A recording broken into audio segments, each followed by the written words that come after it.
Welcome to the Art of Transformational Leadership. This is a podcast where we talk to leaders from all walks of life. From entrepreneurs to educators, we discuss their journeys and the strategies they use to become successful. Stay tuned to learn more on how to lead with confidence. I'm your host, Libby, and our guest today is Taylor Loethen. I hope I said that right. Taylor is currently based in Fort Myers, and when this Georgia native isn't hiking in the West Mountains or cheering on her two beautiful children in a sports event, she's diversifying specific business development and marketing strategies for digital lead performance. So we're going to dive into some questions and we want to learn from her. So real quick before we get started, I met Taylor in SaaS Academy, which is Dan Martell's mastermind group. And believe it or not, we met over Zoom in this group of a couple. I think Dan probably has like 400 or 500 people in the group, but we met on one of his Zoom teachings. And it was funny because he had told us to put like, where are you at right now? Put it in the chat. And they had dropped in Fort Myers. And I was like, oh my gosh, I'm in Fort Myers. And so I got to have lunch with Aaron, who works as well at Digital Lead Performance. And then he introduced me to Taylor. And I was like, oh, I've seen her. She's so hard to miss with that beautiful blonde hair. I've seen her on the Zooms. And so the company she works for is based right here in Fort Myers, where I'm from. Even though it is probably, are you guys a global company? National company. And it was just totally random that we met through Dan's SaaS Academy, which is a global mastermind. He has people from all over the world. But we had to go there to meet, and we're just in each other's backyard. Small world, huh, Libby? It is a very small world. So we'll get started. We'll just dive right in. So, people usually have an emphasis empathy, or I'm sorry, not empathy. I should be able to read. I can't read. Epiphany. Epiphany, before they find their passion, right? What sparked your passion for building and maintaining this exceptional organization and the amazing culture that you guys have? Libby, I moved to Florida back in 2014, and that's when my husband and I had gotten married and decided to live in Florida rather than Georgia. And at the time, I was a director for a national nonprofit, but specifically in Southwest Florida. And one of the things that I was tasked to do was manage what's called Bikers for Babies at the time. And it was the second largest biker ride benefiting these premature children. And to be frank with you, I was a little nervous. So coming from a really small town in Georgia and now being with these groups of bikers, the second largest in the United States, I was a little nervous. And so my first time going down there, I walked in and I'll never forget. It was in Naples, Harley-Davidson, and there was a gentleman there by the name of Ryan. And he could tell I was a little nervous because I had never, been in this world, right? You always think about the stereotypical biker, the stereotypical group, right? And he told me that day, Taylor, us bikers, we're just like big teddy bears. You hug us and the stuffing comes out. And that was kind of that moment that I was like, wow, these are real people, right? And I've been now in the power sports industry for 10 years. But with that interaction, being on the outside, working for the nonprofit and, working with this group, I knew very quickly I was going to work for this company, right? The way they behaved, the culture that they had, the environment that they fostered. And I remember telling my husband one time, I don't care if I sweep the floors, I am going to work for this company, right? It was just, when you just have that impact, right? When somebody makes an impact on you, you're like, I just have to get in. I just have to be a part of this club. I want to have this light and this joy and the love that these people had. And so fast forward to 2015, I actually started at Naples Harley-Davidson. Scott will tell you, Scott Fisher, who I work for, he'll tell you, he doesn't know who hired who.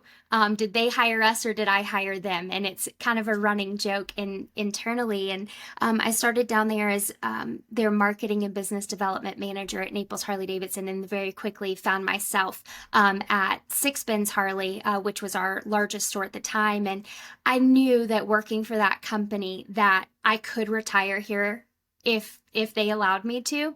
And I knew that I wanted to be just like Scott Fisher. I wanted to lead like him. I wanted to hire like him. I wanted to have a culture like him. And it gave me a very clear kind of mentor, like perfect fit mentor, right? Of who you want to become. And that's really where that organizational health sparked, is having come from, the petroleum industry and then doing a short stint there in a nonprofit. I knew that the culture that you have in an organization is what you make of it, right? Sometimes we kind of grow up in business where we believe this is what it's always like, or this is what it has to be. But Scott is one of those that writes his own scripts. He beats by his own drum. And I knew very quickly that that's the type of leader and mentor that I wanted to be one day. So that's really what sparked that passion for organizational health and, my future. Awesome. So, I'm doing a 40-day challenge in one of my Facebook groups on lead versus manage. And what you said about Scott Fisher, that you wanted to be a leader just like him, is exactly a lot of the topics in that 40-day challenge, because it talks about you have to kind of be what you want everyone else to be. And so if you want great leaders, you have to be a great leader. You have to lead by example, right? We've always heard that. And so it sounds like Scott Fisher is the epitome of, that great leader that shows us how it's supposed to be done, because we want to be just like him. I love that. Yes. Thank you for sharing that. I love that story. And I love the bikers are like teddy bears. when you hug them, their stuffing comes out. I have never heard that. So talking about what your journey of how you, so that's how you ended up there. But how does digital lead performance relate to Harley Davidson? Because you said you started at Harley Davidson. Tell us that Great transition. Great question. So I have had the pleasure of working for Scott Fisher almost 10 years now. And so, yes, I started out in the dealerships. And back in 2018, we sold the Florida stores. And so with that sale, Scott kept really three key leaders. He kept Kimberly, who's our CFO. He kept Aaron, who we'll talk about here in a moment, and me. And I remember the day that he called me into the office and said, "I have some news for you, but I need you to sign this NDA." And I was like, oh gosh, right? I had never experienced this before. I didn't know what to expect. And so I thought, well, I hope I'm not giving away my kids, because I actually really like them. And signed the non-disclosure, and they shared with me that they were selling the two stores and that they wanted to retain me. And was I okay with that? And I remember looking at Scott and was like, I'll go wherever you want to go, right? Whatever you want to do. I appreciate you trusting in me. I appreciate you choosing me out of your hundreds of employees to be able to stay. And that was really that, when we sold those stores. And so for about a year, I really served Scott in a little different manner. I really managed his brand. I helped manage his philanthropic efforts and supported those philanthropies in developing strategies, really helping him achieve what his best interest was inside of those philanthropies. And so I got a lot of hands-on, strategic development from a nonprofit perspective. Because if you recall, I had a short stint there in nonprofit, which I genuinely loved. And so at the same time that I was managing Scott's brand and supporting him in that regard, the other team member, Aaron, who we referenced earlier, had this great idea of, well, what if we had a digital lead management service? So Aaron had managed the digital leads for our 7 dealerships at the time. We had 7 Harley Davidson dealerships, and he really managed that process. And he took us from having very little conversion to about a 50% conversion and really selling a great deal of motorcycles. And so Aaron had this really great idea of making it a service. And so that's how digital lead. Hey there, I'm Tim Boris, host of the Working Well podcast, where business strategy meets human sustainability. If you're an executive, a leader, or change maker ready to ditch burnout, build thriving teams, and drive real results, this is your next must listen. Tune in on the Work Defined Network or at timboris.com/podcast. Performance was born. And so I transitioned kind of into digital lead performance, really focused on business development and marketing and really helping Aaron bring this business to life from a marketing perspective. At the same time, still supporting Scott. And then over a period of time, I became more and more involved and now full-time working with digital lead performance. And we'll probably get into this later, considering some of the questions that you probably have. But digital lead performance was the number one BDC, concierge BDC organization in the powersports industry. We managed over 1 million leads, and then we decided to evolve from a service provider to a SaaS provider. So we now are on the SaaS side of the industry, which is how you and I met, Libby, is through SaaS Academy. So that gives you just a really high line evolution of the last 10 years. Awesome. And so, can you tell us exactly what is your role inside of Digital Lead Performance? Because here I have that you're the director of operations. So what exactly do you take care of from a day-to-day, and how many people are you managing right now? Well, let's go back to digital lead performance as a service provider for a moment. Mm-hmm. So at that time, we had 65 team members, and I operated that organization. But as we moved into Lead Helm in the SaaS program, we went down to a bootstrap model. So we have a very small team today. We're about 15.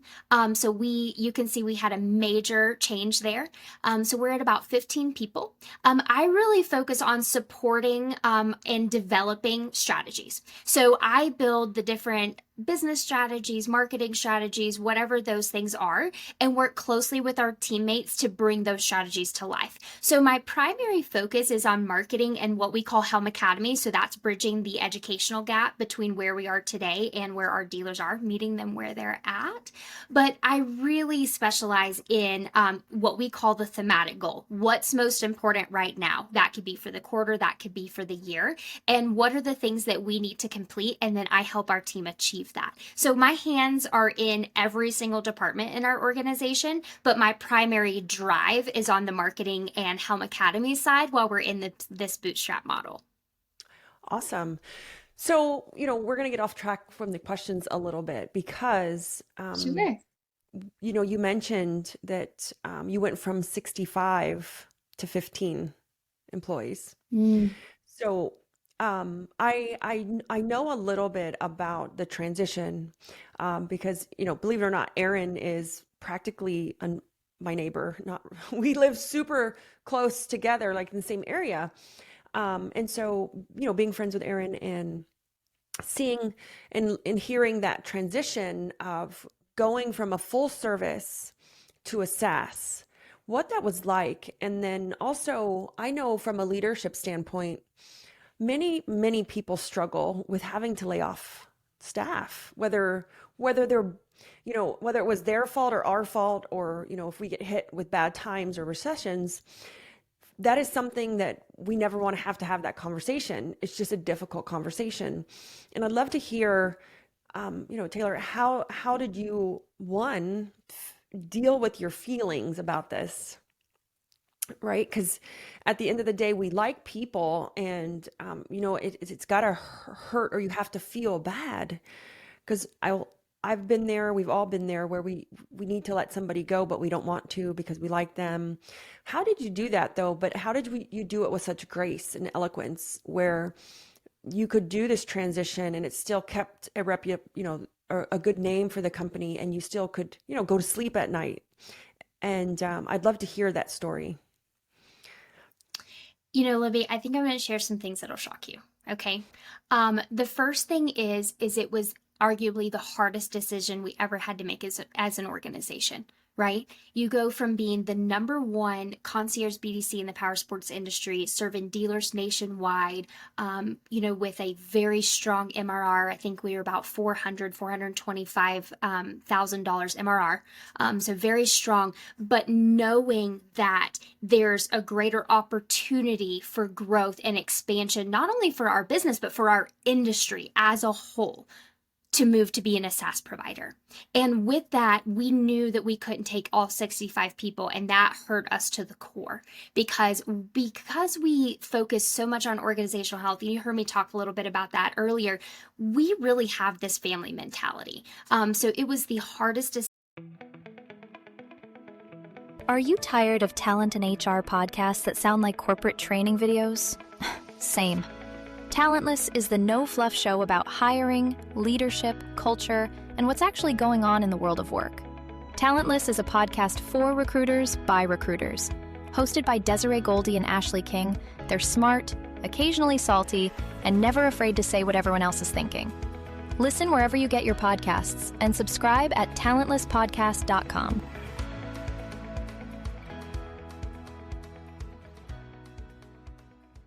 Decision that we had to make, and what made it even harder was these are the key members that we know we're keeping. Here's everybody else, and we only have these 1, 2, 3 other positions. How do you select? Right? That was difficult. So here's what we did, Libby. 1, we made the decision. Okay, make the decision, stick with it. That was the hardest thing, but it had to happen. And then, of course, you have the timeline. Here's what that's going to look like as you roll it out to your customers. Here's how you roll it out to your team, etc. But what we did, Libby, was we had a company-wide communication that explained, and we had been very open with our team about our evolution over these years. Here's where we're going. Here's who we're becoming. But we didn't know at that moment or during that time, that we were necessarily going to have to constrict before we could expand, right? And so when we made this announcement to the staff, it was very clear, very concise, very simple, very short, right? Here's what we're going to do. We did it in a full company mentality, think about it as an all staff. So for us, we have people working all over the country. We are a remote employer. And so we had to do it over Zoom, which is not the greatest, but it's better than a text or an email or a phone call, right? So we did it as in person as we possibly could. And so during that time, we explained this evolution and who are we becoming, and these are the steps that we're going to take. But because of that, their last day of employment was going to be January 31st, 2023. And I delivered the message. It was definitely difficult. But what we did, and this is the moment where I'll tell you that may raise some eyebrows, is every single person, I gave them the opportunity to interview with a client or somebody that we knew. So I personally sourced interviews for every single individual that wanted it, helped them conduct the interview, worked on developing, these are the things that you want to talk about. Here's your data. So I wrote a personal recommendation letter for every single person, including a snippet of what I loved most about them, the impact that they had on our organization, and their performance and stats. And that accompanied every single person, whether they wanted to stay in the industry, stay in a similar role, or go beyond. So it was written in a way. And then, of course, if someone had questions or wanted to talk to that individual, my contact information was at the bottom. But during that time, Libby, 90% of our staff who were being let go said, hey, listen, I'd love the opportunity to do these interviews. And 90% of those people were placed. So that was the feel-good moment after because honestly, my gut was turned over for about 3 months, knowing what we were going to do. And, how do you do this for people that you love? And being able to have 90% of people raise their hand and say, yes, I want to walk this direction, and then 90% of them to be placed, a lot of which are clients of ours today.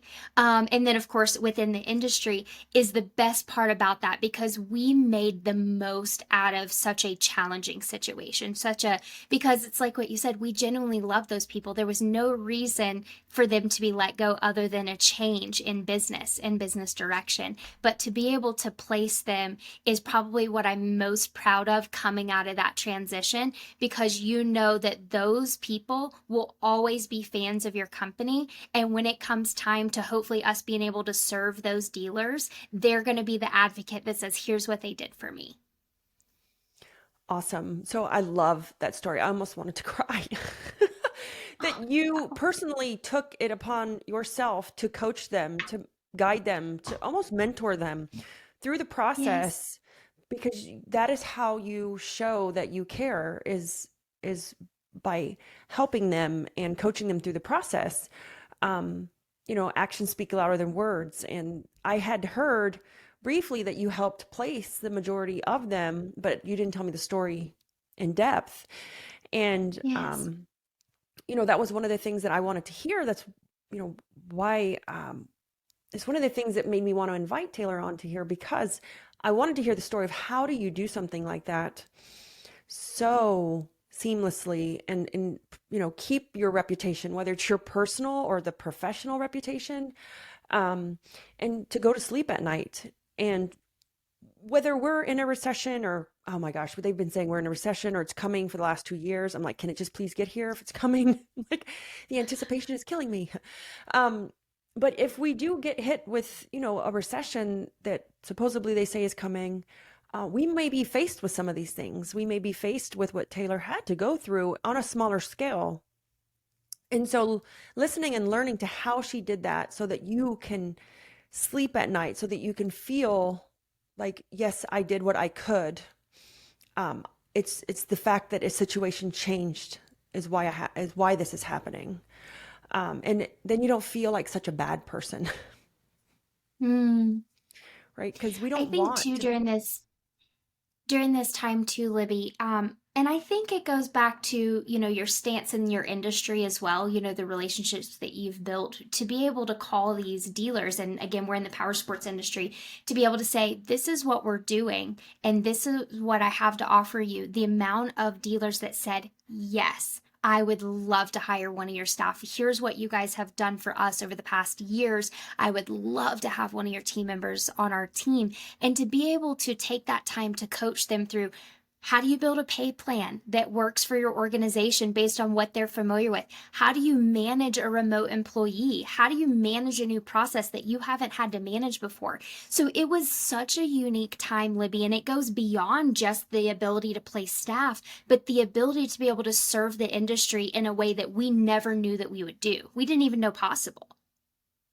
Yes. And you mentioned something. Imagine what the dealers then thought of you by doing so much to help and care for your current staff.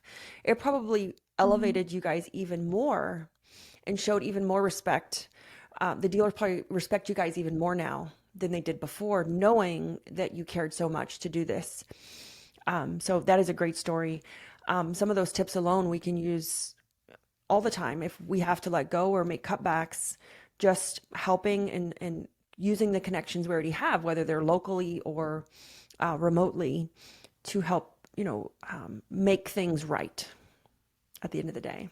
It can be as simple as writing a recommendation letter, just as simple as writing a personalized recommendation letter that says, Libby's been on our team since this time. Here's what Libby did really, really great. Right here, and make it personal, right? Too often people say, yeah, I'll send you a recommendation letter, and they go pull a template off of Google. But when you can personally write that and say, this is the impact that they had on the organization and this is the performance, not only does that go a long way with the future employer, but with that individual who will never forget you and never forget your organization, because even in a tough time, you still had their back.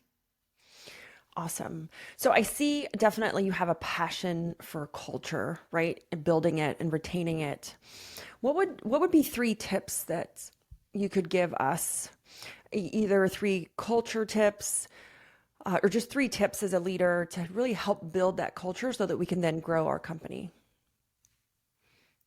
It's really important to understand before we talk about these tips is that it takes 3 to 4% of people to sway a culture positively or negatively, right?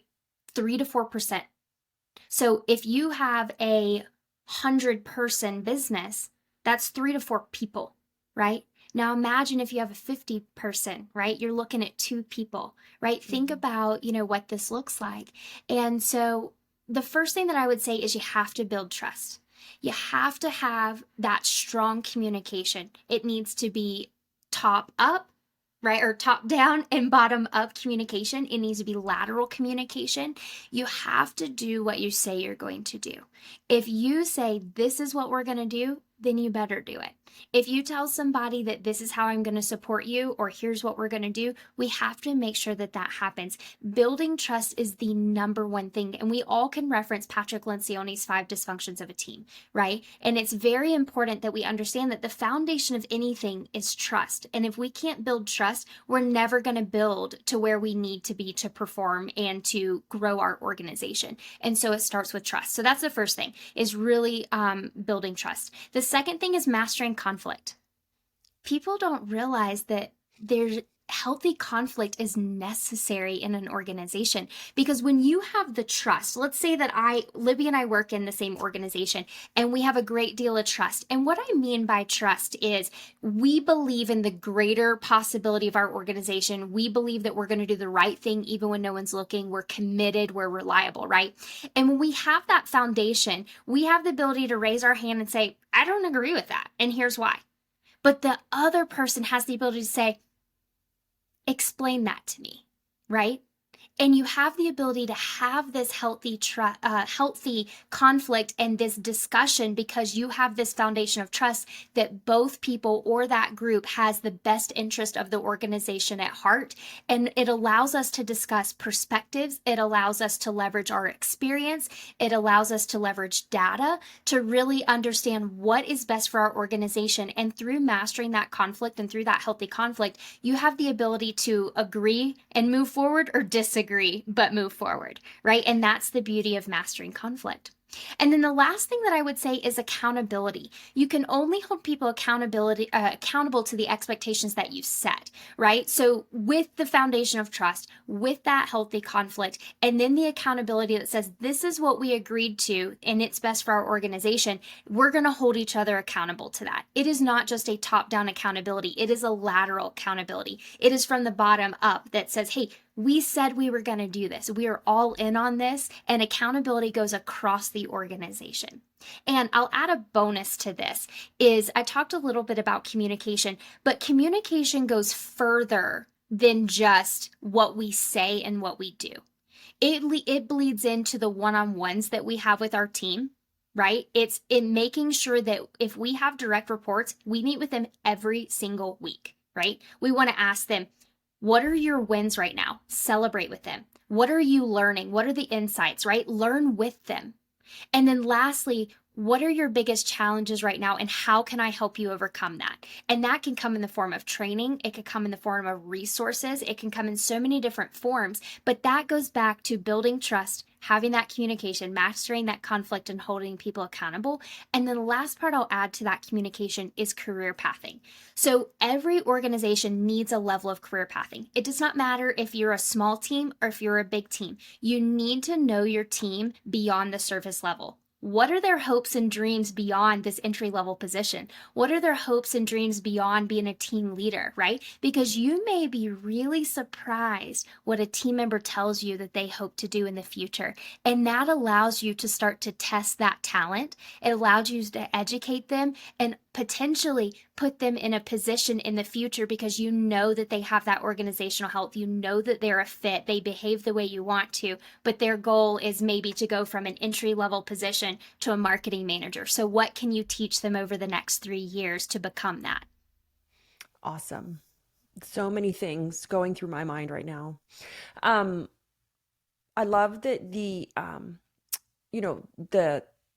the trust factor, and I am a huge Patrick Lencioni fan, huge, love him. Do you know what the opposite of trust is? Lack of. No, it's fear. Oh, sure. It's fear. So I got to go to the EOS conference last week, and they were giving, yeah, it was great. It was in Indianapolis. It was in Indianapolis. It was great. And I got to see Benjamin Hardy speak. He helped write the book Who Not How. He's kind of Dan Sullivan's ghostwriter, partner writer. He's the Who. Sure. So, he talked about the opposite of trust is fear. And when we can take out the fear, then we can develop the trust. And it's typically why we don't trust something is because we fear something somewhere about it, right? And it's not fear like, oh, I'm scared. It's more fear like, I'm not sure. It's the unknown. It's ultimately fear is the opposite of trust.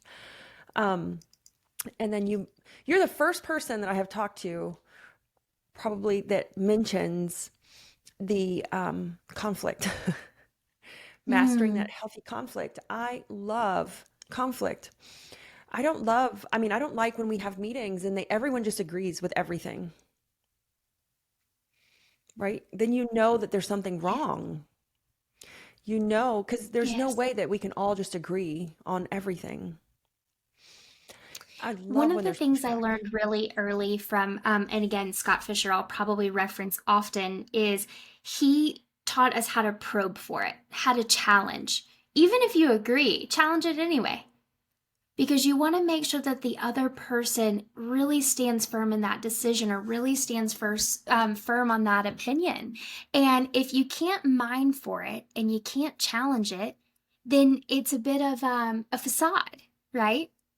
Because the thing that you want to break down inside of organizational health are silos. If everybody agrees, which we know isn't necessarily possible every time, right? There's going to be times where we all agree on something. But in most cases, there's going to be somebody that wants to challenge it but is afraid to speak up. But with that foundation of trust, you have that ability, right? So it goes back to the foundation of trust.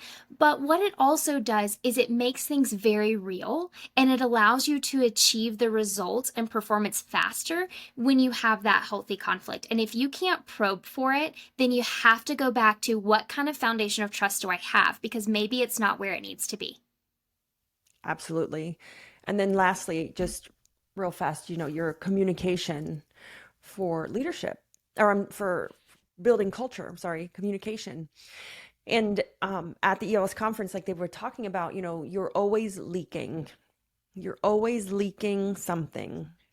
And the way they addressed it, it was really interesting because you said, do one-to-ones, you need to lead by example. With accountability, you can only ask for what you're accountable for. But it was really interesting when they said the leaking part, and it made me really think even about my children, because they said we are always leaking something, whether it's positive or negative, whether it's frustration, you're leaking something and it's subconscious, you can't tell at times that it's leaking from the bottom. And what is that? Like when you're frustrated, but you're talking to someone that you're not frustrated with, you're still leaking that frustration in your tone and in your action and how you respond, or even in your body language. And so, I had thought to myself as I was listening to this, thinking like, what am I leaking? Even though I communicate, I'm leaking something. And we have to be kind of self-aware of like, what is that leaking out? Because that ultimately will affect our culture or the people that we're leading. Whether it's we've had a bad day, we can't leak that little stuff out without, to me, addressing it. Because then they're not going to understand, why we're leaking those little things. And if we address it though, right, that communication, then they understand, oh, she's just having a bad day. It's not me. Or, oh, she's frustrated. It's not me. Versus not communicating and just leaking it out everywhere. It's going to really kill your culture. But I love that concept is we are always leaking. I've never heard that before, Libby, but I really like it. I think it's something I'll definitely teach our team.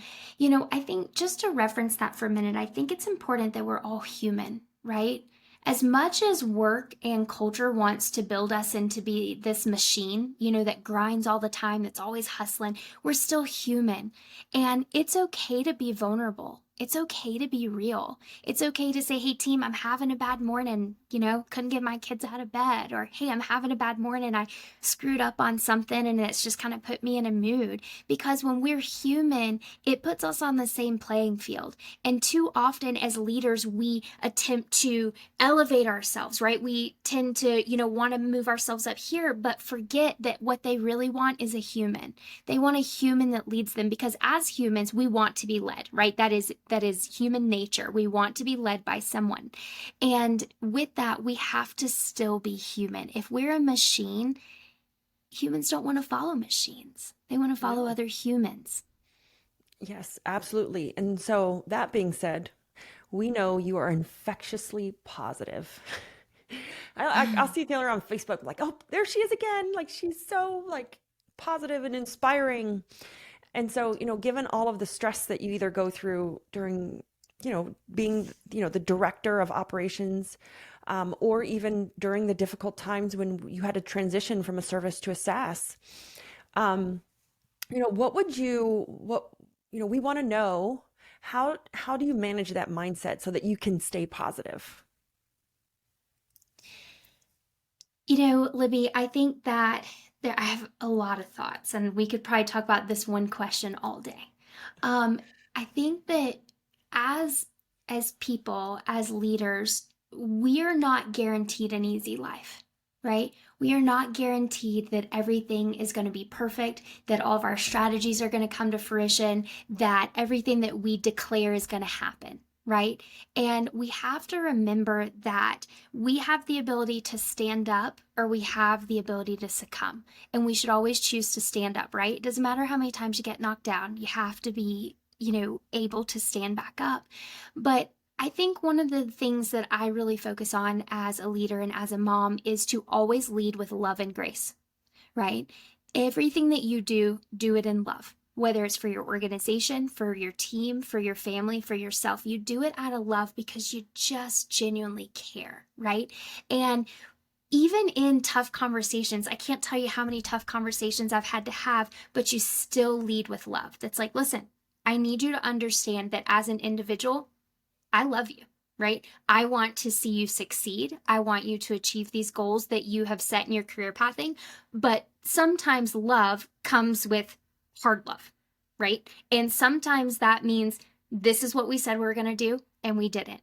Or this is what we needed to do and this is actually what happened and this is not what we want. This is not a behavior we want to continue, right? So there's a level of love that I like to carry through with my leadership style. And the other is grace. We all make mistakes. Again, we are not machines. We are human people with hearts and souls and minds, right? We have feelings, we have emotions, we have things that impact our decisions or impact, the way we react or act. And it's important that we lead with grace in the sense of, hey, we're going to do this right the first time to the best of our ability, but if we don't, we're going to figure out what do we need to do to get it right the second time. Or if something happens, be able to say, look, I get it. You had a bad day. Look, you tried something new and you failed. Not a big deal. Now we're going to do it my way, right? And so one of the things that I have internally is I will always lead with grace and we will always try it your way the first time, but then the second time is my time. Right? So we're going to make sure that we give the opportunity to let that person lead, let them learn, and let them, guide or trailblaze their own path. And one of the things that I use a lot with our team is I will set you up for failure. I will make sure that you try new things and do things out of your comfort zone and things that you've never done. And there's going to be times when you fail, but when you do, I'm going to pick you right back up. And we're going to make sure that then we do it together because then you'll learn. Because if I do it for you or for them every time, they're never going to learn and the company will never progress, right? We think about success was never built on perfection. Success is built on failure. Now, how many failures? That's to every individual in every business, right? It could be 1, 2, 3. It could be millions, right? And that can come in the form of tasks or dollars. And it's important to allow our team to fail because that's the only way they learn. I heard a phrase the other day and it said that failure is nothing but R&D, right? Failure. And Ooh, yeah, I loved it. I was like, oh my gosh, that's yeah. gold. So R&D in this, for the SaaS world is research and development. So failure is nothing but R&D. I was like, that's like the best thing I've heard all day.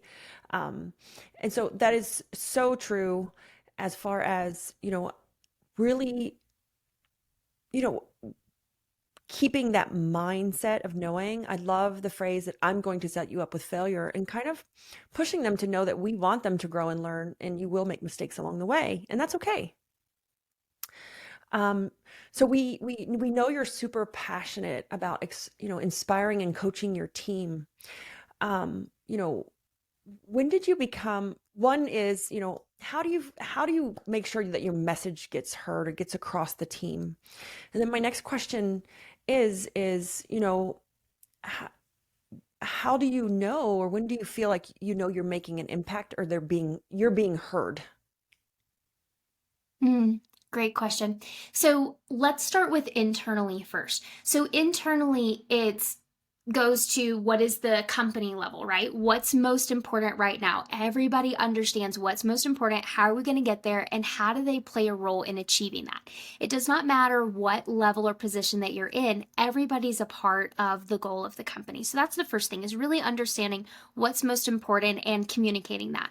Then there's a level of cascading, right? It's being able to say over and over, Libby, what's most important for our company right now? Libby's direct report, what's most important to the company right now? And it's cascading that message to ensure that everybody understands. And then that then trickles into our management meetings, into our one-on-ones, into our career pathing, into just passing by. It all goes back to communication and that cascading or consistent, or even just over and over and over, right? We know that consistency is what sets leaders apart. Everybody can do something once, but it's the people that do it over and over that sets them apart. And then, when we think about externally, when we think about coaching and training, you can do those in so many different degrees. Right now, I tend to do this in kind of mid-sized groups. So I do a lot of training in kind of like the 30-person group. And it's usually topical, on a specific topic. Recently I actually did a training session on leading a winning team. So ironically, a lot of what we're talking about was inside of that. And you'd be surprised how many organizations have never considered these things, Libby. They believe that their team is their greatest asset, but they don't invest in it. Exactly. You said the key word. They don't invest in it. Yes. That was good. They don't. And and I believe that a lot of companies have great owners, but actually taking the next step, and I do believe they have great teams, but taking the next step to say, I'll financially invest in this, right? Because before we went live, you were telling me that you guys hired someone for an offsite, and it was like life-changing for the company. Yes.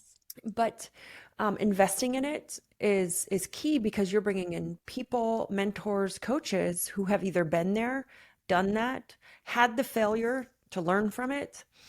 And I think that when we try to figure it out ourselves is when we tend to get stuck. I read, Libby, the other day on LinkedIn, and forgive me because I can't remember who had written it, but they talked about gaps, right? And having WootRecruit and the recruiting agency that you have, this is going to resonate. So they were talking about how in the past, when we as leaders or hirers would look at these resumes and we'd see gaps, right? Or we'd see what we call job jumping, or, whatever phrase we want to call it.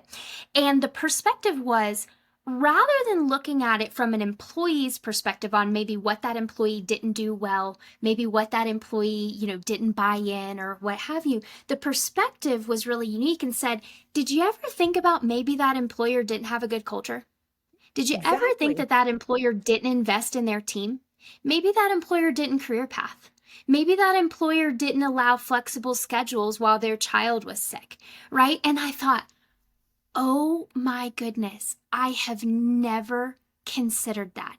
And frankly, doing all of the phone interviews and hiring for our company, I'm going to look at this differently now because it makes you want to say, what environment were they in that they said, I'm not going to be a part of this. I want something better.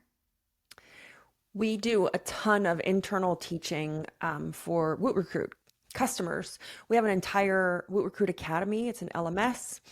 It's very similar to what we get in SaaS Academy. And we just talked about this yesterday. When it comes to, trying to see character and one of the topics was experience. We put so much weight on experience and not accomplishments because we're like, oh, well, they only worked here 6 months, they only have 6 months experience. Or we put all this weight on, oh, they have 5 years experience, but that doesn't mean they accomplished anything. Right. And so it goes both ways, as in like, I'm not real heavy on resumes or the job hopping because COVID did a lot of things to people's careers. Like my husband completely lost his career and couldn't get a job because he was too specialized.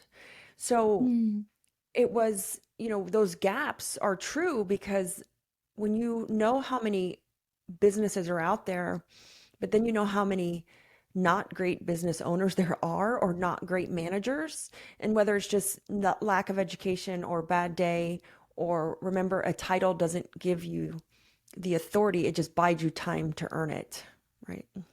Maybe they got the title, but they haven't earned that authority and they're just not great at managing.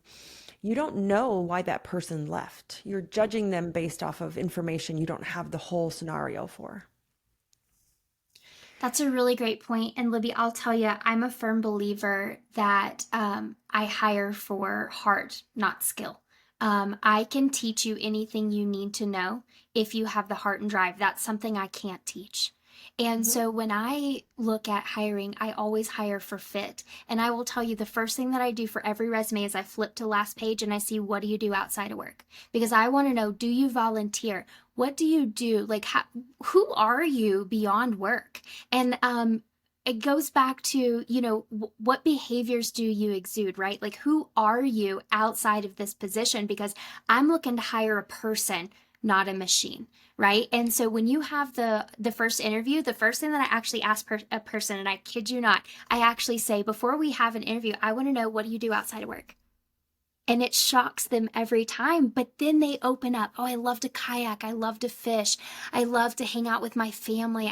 It just gives you a different level of understanding of who that individual is. And if they can't say that I like to do those things, maybe it's they work all the time, or then that's not a good fit for us, because we want somebody who lives life beyond work. Absolutely. And so I'm so glad you brought this up, like what you do outside of work. We did check your LinkedIn profile before we did the interview, just to get some homework on, just to do our homework, right? And we noticed that you're a big volunteer, right? You volunteer in your community. And so, as a volunteer, why do you think that volunteering in your community is important when it comes to being a leader? Well, you should give back to the community that gives to you, right? Have you ever heard the phrase, it takes a village to raise a child? Yes, absolutely. Give back to that village, right? And I believe that, as leaders, it's our job to give back to the community that has given to us. We have to identify, what are we most passionate about, and serve those in need. Sometimes we have to be the voice for those that can't speak. Sometimes we have to do the action for those that can't, right? And it's really important that we do that, not only for ourselves, but also for our children, right? It's really important that our children see that there are people less fortunate than us, and it is our job to serve them and support them as a community, because that's what we are, is a community. And we have to remember too that giving back comes back in many forms, right? It could be in talent, it can be in time, it can be in treasure, right? Not everybody, especially young leaders, have the ability to give back in a treasure right? They may not be able to donate a lot of money, but maybe what they do is they can give some time. I can help, maybe volunteer at the shelter or whatever it is and just help hands on. Maybe it's some talent. Maybe we're really great marketers, or maybe we're really great operators, or whatever our talent is, and says, hey, we can serve this group or this nonprofit by offering that talent. And then as we continue to grow, maybe we have the ability to give treasure or money as well. Absolutely. We are very big. My other company, Organize It, we're very big into volunteering in the community, and especially for our children. So you brought up kids. And so I want to kind of go to a different direction. And, for the working parents, right? Not even necessarily moms, but for the working parents, like, I have a couple questions in this kid realm. How, what's your best advice on juggling, being a director of this company, plus having children and being married? How do you balance all of it? Oh, Libby, this is an ever evolving, delicate balance. I don't get it right all the time. Honestly, I get it wrong a lot. I think, just as we talk about the importance of building trust in our organizations, it's important to build trust in our marriages and in our families, right? And when your husband says, that's enough, you have officially worked 65 hours this week, you're done. You have to respect that, right? But I think there's also that balance of, that relationship with your spouse that's, we tag team dinners, right? I'll tell you, my husband is an officer, currently works night shift, and we work the exact opposite schedules. So we're in a little different season right now. So we evolve every quarter, right? So our seasons change depending on his work environment. But we have to have a level of work-life balance, because we have to be able to serve our work. We have to serve our team. We have to serve our industries. We have to serve our clients. But we also have to serve our families, right? We have to be a really great spouse. We have to be a really great mom, if those that are moms, and we also have to be great friends, right? Because those are the things that pour into us. When we think about work, we're constantly pouring out, right? We sometimes have some people pour into us, whether it's wins, whether it's customers, sharing how great something is, or their experience, or maybe it's a mentor. But oftentimes we're pouring out of our bucket, right? We're pouring into others. But the best way to get poured back into, to refill that tank, is actually our home life, right? It's that rest. It's that time with your spouse. It's the time with your kids. It's being able to turn off your phone, right? One of the things that I've recently started is kind of this digital Sabbath every Sunday. So on Sunday mornings, there's no work. There is no nothing, right? Our family, we go to church on Sundays, and then we usually go hiking after, and we go do something, because you may know, Libby, we recently relocated to Southwest Utah. I do go to Florida every month, but we recently relocated, so we hike all the time. And then usually Sunday evenings, we have a family that comes over and we have dinner together. And there is nothing better than that Sunday for me. Being able to spend time with my husband, with my kids, with our friends, being able to be outside in nature and completely disconnect. But it's also really important that our children see that.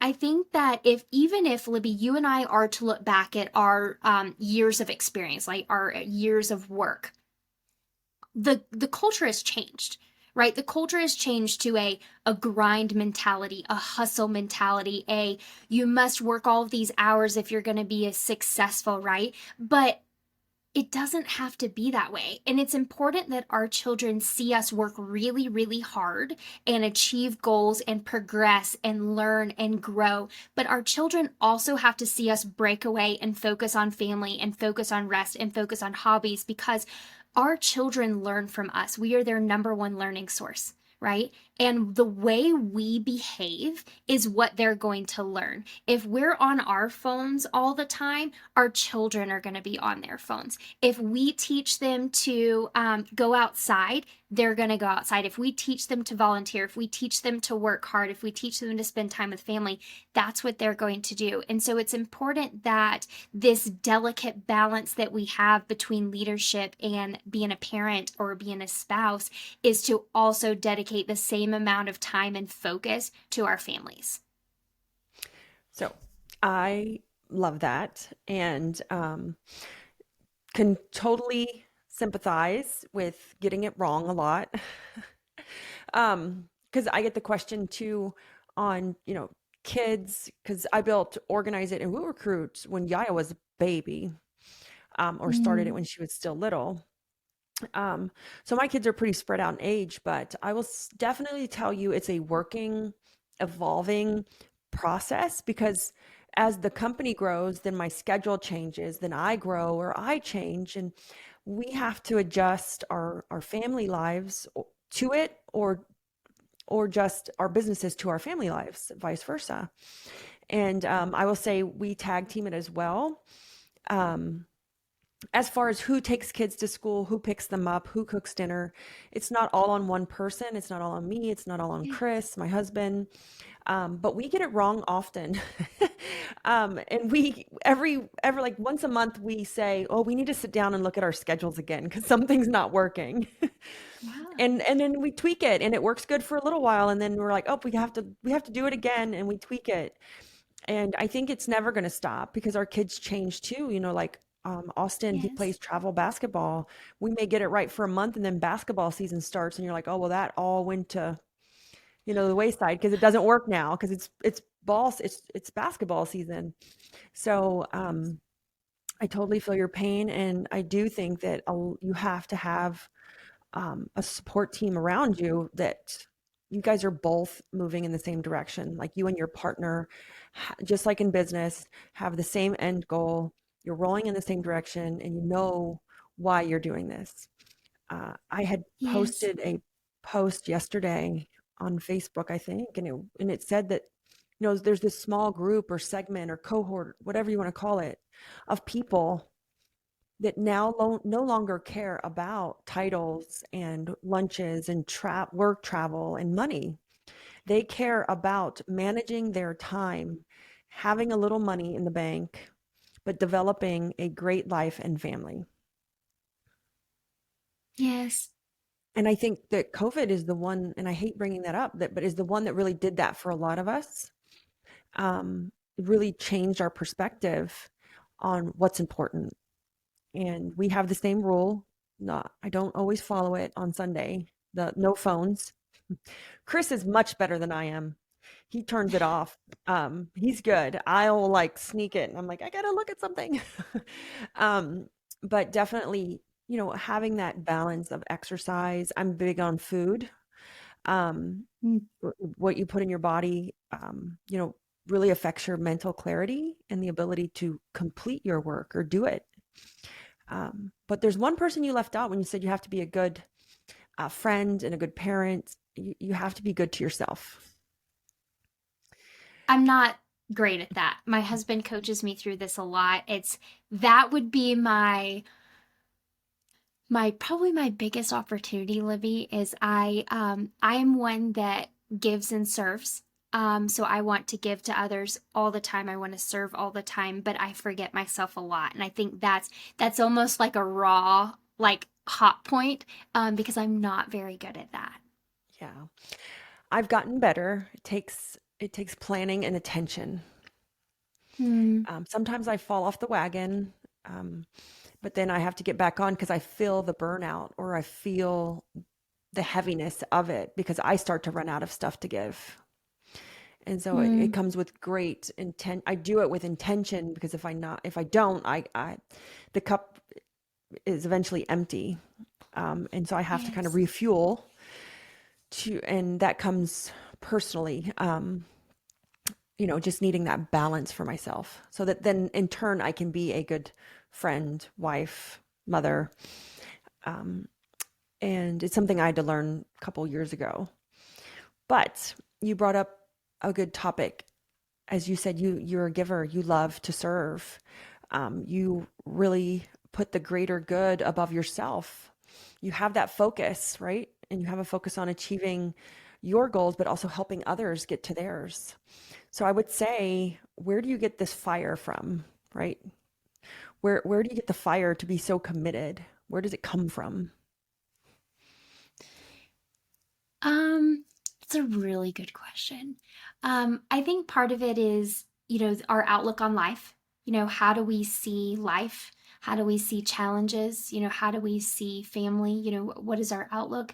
I do believe that we're all stewards of business, right? It doesn't matter if you're a founder or if you're a trainee, right? We're all stewards of the business because the organization always exists beyond making money, right? Nobody starts a business and said, I am simply doing this for money, right? An organization exists because they want to serve someone, or they want to help someone, or they want to achieve something, or they want to change a process, or whatever it may be, right? Or change And the so world. to me, or change the world, yes. How do you make the world a better place? That's usually what you see in the books that we read, right? How do you make the world a better place? And so for me, I look at it as, can I create a better world? I'm going to use the same terminology here. Can I create a better world for my family? Can I create a better world for my children? Can I create a better world for the people that I love, like my team, right? For our industry, and that fire, a lot of it comes from within, right? A lot of it is just the gotta wanna, right? I genuinely want to do this, and I'm going to do whatever it takes to get there. So a lot of that fire comes from within, and it comes from, this outlook that we have, but also too, I have some good mentors to look up to. I referenced Scott Fisher earlier. I see what that man has accomplished in his 60 years of life, and I think, boy, if I can only do half of that, right? So when you have the right mentors, it really allows you to look beyond the hill, look beyond the horizon. And it's really important that we surround ourselves with people that we want to become. Scott always talks about we should always be students of the business and never be the smartest person in a room. And as soon as you are the smartest person in the room, it's time to get a new room. And that has really stuck with me for a long time. And so it's important for me to be around people that are significantly more advanced than I am. That's one of the reasons why we joined the Dan Martell SAS Academy. Every time we go to an intensive, I think, oh man, there's another rung I've got to climb, right? There's these great people who are just so sharp, but also willing to talk to people like me, who haven't been there yet, and to pour into me and show me, or say, this is the failure that I had, but here's what I learned from it. So it's important to understand that fire can come from different places. It comes from within, it comes from your outlook, it comes from your mentors, the people you surround yourself with, but also your friends. Because remember, life isn't just about work. We have to be able to say, who are the people that we surround ourselves with outside of work? The people who, say, hey, come hike with me. Hey, come kayaking with me. Hey, let's get our kids together. Let's have a barbecue, right? And I'm just pulling a couple things off the top of my head there. But we need that too. That fire is necessary too. Absolutely.